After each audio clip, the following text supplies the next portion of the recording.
con el siguiente tema que está a cargo del doctor Miguel Osvaldo Cadena Sanabria. El doctor nos va a tocar el tema sobre objetivos del manejo de hipertensión arterial en la persona mayor, qué recomiendan las guías clínicas. El doctor es médico internista, geriatra, es docente asociado de la Universidad Autónoma de Bucaramanga, Colombia, y de la Universidad Industrial de Santander. Es coordinación del Servicio de Geriatría Foscal, Bucaramanga, Colombia, y es académico RIESLAC. Bienvenido, doctor. Puede iniciar. Tiene 10 minutos. Gracias. Hola, buenas noches a todos. Vamos a hablar entonces de el establecimiento de las metas de presión arterial que nos recomiendan las guías clínicas. Como la doctora Liliana nos mencionaba, a veces como geriatra nos vemos enfrentados a algunas situaciones particulares. Yo les traje el caso de la señora Elsa, tiene 86 años, y ella sí está muy preocupada porque en su monitoreo ambulatorio de presión arterial, al leer la lectura del cardiólogo, hablan de un mal control de la presión arterial sistodiastólica en las 24 horas. Si ustedes ven acá, el promedio de las 24 horas de ella fue de 137,64, pero más allá de tener un patrón ODIPER donde vemos una presión nocturna de 140,54, pues para nosotros quizá esos valores promedio de presión arterial pudiesen o no ser mal controlados. Y acá pues está el otro escenario, como lo decía la doctora, en atención domiciliaria. Esta fue una paciente que acudió a nosotros por mareo, inestabilidad, y nos dimos a la tarea de hacer un monitoreo precisamente por la sospecha de hipotensión postprandial. Entonces miren que si nos guiáramos por la presión arterial en ayunas, 178,83, quizás nosotros pudiéramos asumir que esta persona está mal controlada. Situación que sucede incluso lo similar antes de la comida, donde caen cifras hasta 103,55. Entonces son terrenos que van a demandar una gran evaluación integral por parte de la persona que atiende pacientes mayores. Entonces, centrándonos ya en el establecimiento de metas, pues tenemos que recordar aquel paradigma que establecieron los estudios pivotales del manejo de la hipertensión arterial en las personas mayores, el estudio CHEP, el estudio Accomplish, el HIBET, donde ellos a través de la evaluación de control de la presión arterial, arrancando de valores históricos en promedio de 170, lograron demostrar una asociación estadísticamente significativa en protección de eventos cerebrovasculares, enfermedad coronaria y falla cardíaca, con obtenciones de valores mucho más bajos. Y específicamente en mayores de 80 años, pues a través del uso de perindopril con o sin indapamida, pues se logró mantener una reducción significativa al lograr reducir esas metas que hasta ese momento se consideraban que pudieran ser fisiológicas.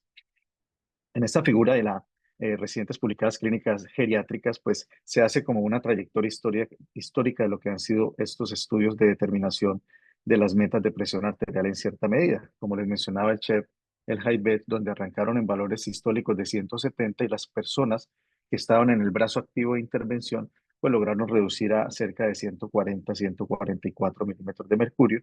Y posteriormente, pues el gran digamos, quiebre que hizo en las recomendaciones de guías con la evidencia de los estudios SPRINT y el recientemente publicado el estudio STEP que se hizo en población china, desde donde se buscaba establecer una meta entre 110 y 130 milímetros de mercurio para personas entre los 60 y los 80 años.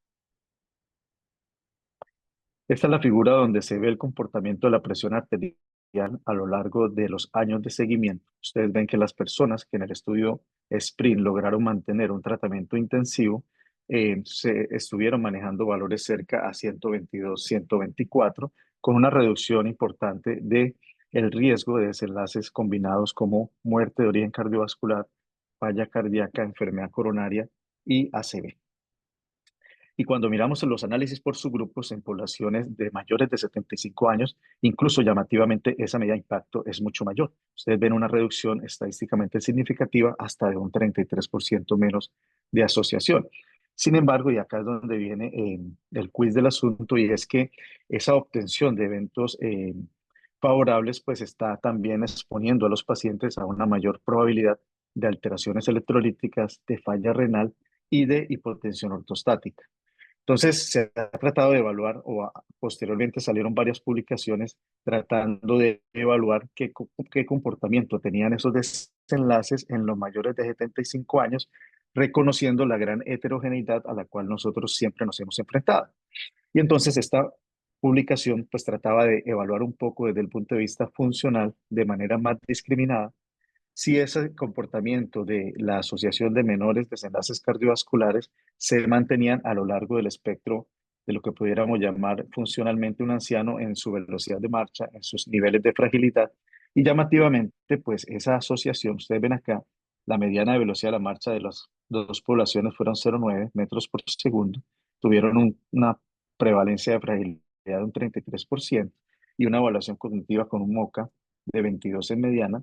Pero ustedes ven acá que, por ejemplo, el impacto duro o el desenlace duro, que es mortalidad cardiovascular, se diluye un poco y pierde significancia estadística cuando nos centramos en poblaciones que manejan niveles de velocidad de la marcha lenta o establecidas en los que podríamos nosotros asimilar menos de 0,8 metros por segundo. Entonces ya empieza a haber una discriminación y vuelve, como lo mencionaba esta publicación que ya completa 12 años, de que nosotros deberíamos repensarnos la asociación entre valores elevados de presión arterial y el comportamiento en su asociación con mortalidad. Era esta publicación donde, para lo que se entendía por fragilidad en ese entonces, las personas que tenían incapacidad para realizar marcha, para caminar, pues realmente tenían menor riesgo con valores más elevados de presión arterial y el comportamiento de la presión sistólica elevada como riesgo cardiovascular, pues se limitaba a las personas que tenían marcha y una velocidad adecuada. Entonces, si vamos a querer establecer como práctica clínica metas terapéuticas de menos de 130 en nuestra población con base en los estudios SPRINT y STEP, pues debemos tener en cuenta que allí no estuvieron representados ancianos diabéticos, ancianos con ACV, con demencia, con institucionalización en hogar geriátrico, con pobre soporte social, porque fueron excluidos de esos estudios. Y además, pues les recuerdo esa asociación que se pierde cuando nos centramos en personas con velocidad de la marcha menor a 0,8. Y si vamos a establecer un control estricto porque el perfil funcional del paciente lo amerita, pues hay que tener en cuenta el seguimiento estricto, la evaluación periódica para la presencia de hipotensión ortostática y caídas y para eventos a nivel renal. Y por último, les quise traer este estudio al Partage, donde se menciona cómo el comportamiento del valor de presión arterial menor a 130 a expensas de dos o más fármacos antihipertensivos, pues está asociado con un peor pronóstico. Ustedes ven acá la curva de sobrevida, como hay una menor probabilidad de sobrevida en el seguimiento de 2 años en aquellas personas que tienen valores de sistólica menor a 130 con polifarmacia antihipertensiva. También tenemos que recordar que los antihipertensivos están asociados a caídas y que la relación entre antihipertensivos, presión arterial y demencia, pues tiene bastantes matices. Si hablamos de población en edad media, la asociación con presión arterial estrictamente controlada protege sobre la aparición de deterioro cognitivo, pero ya en personas muy mayores o con demencia, pues esta asociación puede tener unos efectos deleterios en el rendimiento cognitivo, algo similar como se observa, por ejemplo, en diabetes y metas estrictas de control glicémico. Entonces, finalmente, para dar respuesta a lo que nos planteaban en la presentación de qué dicen las guías, pues esta guía de la Sociedad Europea de Hipertensión y Cardiología del 2013, pues digamos que ha sido como la más racional y por eso se ha mantenido, pues porque la evidencia no ha venido cambiando a pesar del sprint y el step, y es que en personas entre 60 y 80 años quizá una meta menor a 140 es adecuada, pero en las personas mayores de 80 sí hay que tener una evaluación y unas metas más laxas que probablemente se limitan a 140, 150 de presión arterial, incluso unas metas más individualizadas según el nivel funcional.